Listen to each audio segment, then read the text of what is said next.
सतना के चित्रकूट में बीते 2.5 साल पहले हुए 6 वर्षीय जुड़वा भाइयों के अपहरण और हत्या के मामले में माननीय न्यायालय के द्वारा 5 आरोपियों को सजा सुना दी गई है।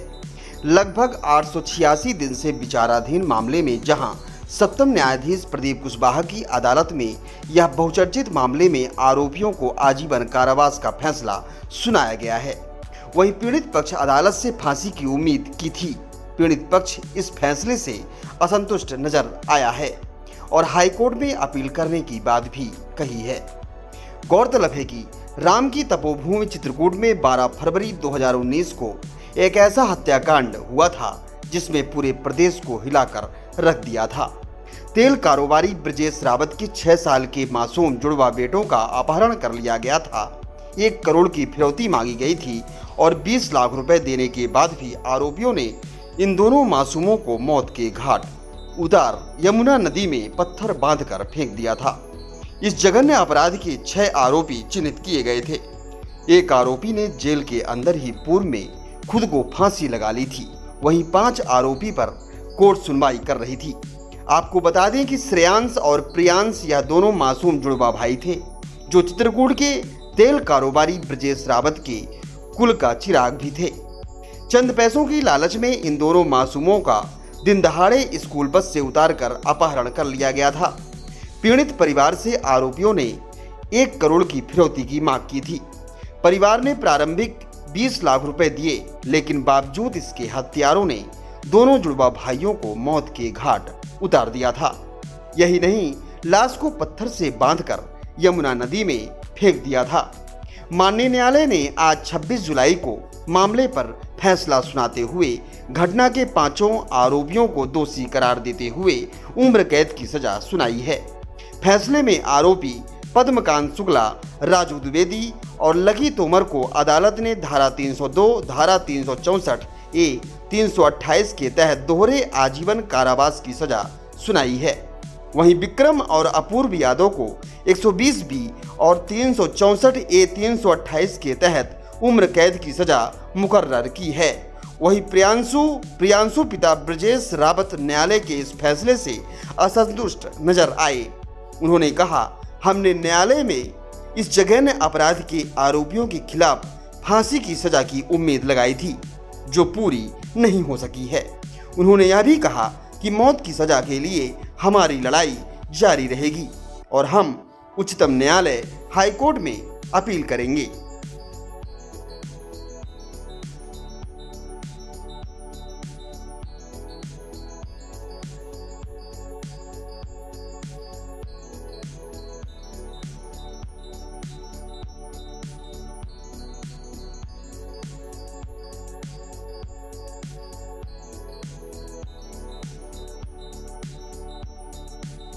अदालत द्वारा अपना निर्णय पारित करते हुए सभी 5 आरोपी गणों को आजन्म कारावास पृथक रूप से भुगताए जाने का, यानी आजीवन कारावास एक मृत्यु के लिए अलग, दूसरी मृत्यु के लिए अलग सज़ा से दंडित किया है। जुर्माने से भी दंडित किया है।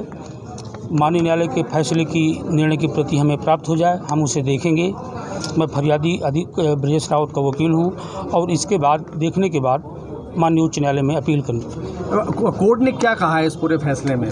कोर्ट ने ये कहा है कि वाकई में ये इन्होंने एक जो अपराध किया है वो एक बेहतर गंभीर प्रकृति का है, लेकिन इनकी आयु और इत्यादि को देखते हुए उन्होंने इसको आजीवन कारावास में तब्दील किया है। आरोपी पक्ष की तरफ से क्या दलील आई थी, उस पर आपने क्या क्रॉस किया था? आरोपी पक्ष की ओर से बस दलील उनकी यही थी कि चूँकि प्रथम अपराधी हैं जो सज़ा के बिंदु पर आई और उनके द्वारा कोई पूर्व का आपराधिक रिकॉर्ड नहीं है, अंडर एज हैं और इसलिए इनको न्यूनतम सज़ा से दंडित किया जाए।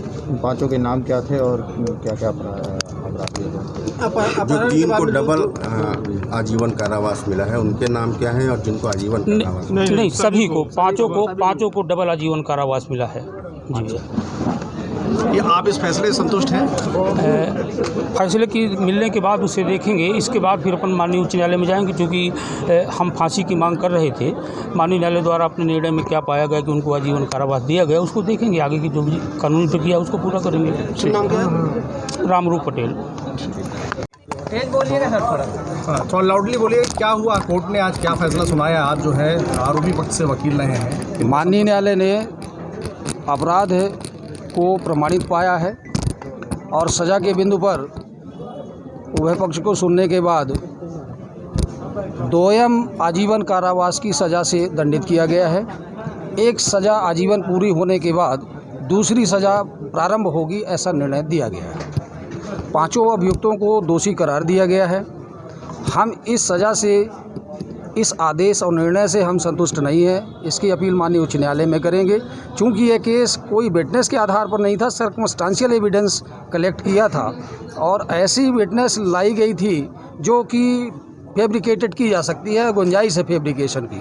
हम इस निर्णय से कतई संतुष्ट नहीं है। इसकी अपील माननीय उच्च न्यायालय में। कैसी फैब्रिकेटेड कहते हैं? फैब्रिकेटेड है जैसे जो डॉक्यूमेंट्स कलेक्ट किए गए, जो इन मटेरियल डॉक्यूमेंट्स कागजात जो तैयार किया गया, जो नक्शा बनाया गया, जो रिकवरी की गई, उनके सारे रिश्तेदार मेमोरेंडम और जब्ती के गवाह बना करके उनको प्लांट करके उनसे गवाही दिलाई गई।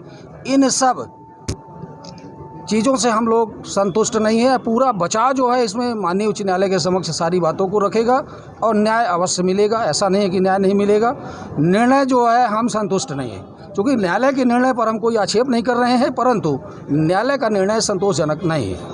आपका शुभ नाम? मेरा सुरेंद्र कुमार पांडे नाम है। फांसी की सज़ा तो रेयर से रेयरेस्ट केसों में या दोयम सज़ा से, जब डबल सज़ा आजीवन कारावास होती है तो फांसी की सज़ा से बड़ी सज़ा, फांसी तो मुक्त हो जाता है आदमी फांसी देने के बाद, लेकिन ये तो बहुत बड़ी सज़ा दे दिया है। इसके बावजूद भी हम इस आर्डर से संतुष्ट नहीं हैं।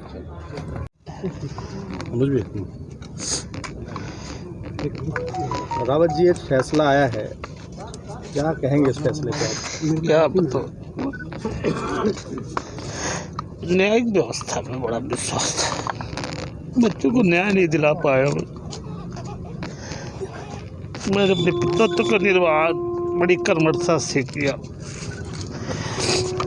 ऐसे जघन्य अपराधियों को समाज में कहीं रहने का हक नहीं था। अपने अबोध बच्चों को मैं न्याय नहीं दिला पाया, उनको क्या जवाब दूं?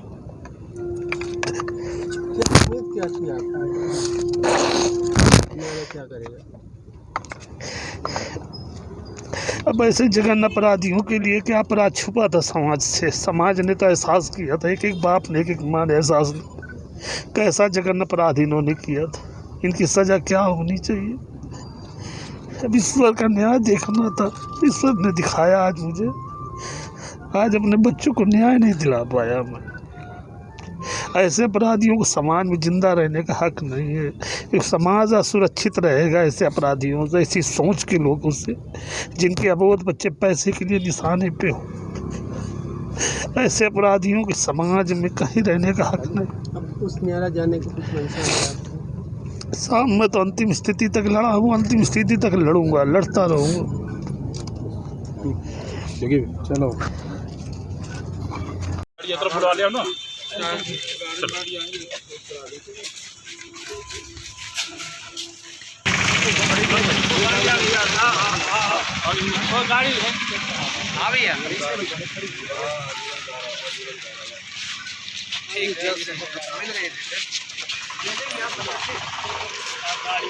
इस वीडियो में इतना ही, लेकिन अगर आपने अब तक आंचलिक समाचार को सब्सक्राइब नहीं किया है तो फौरन कर दीजिए। बेल आइकन दबाइए, घंटी जैसी छोटी सी आकृति लाइक कीजिए और कमेंट करके बताइए हमारा वीडियो आपको कैसा लगा। अपने दोस्तों, परिचितों, रिश्तेदारों और समूहों में व्हाट्सएप, इंस्टाग्राम, फेसबुक, ट्विटर पर हमारे वीडियो लिंक को शेयर कीजिए।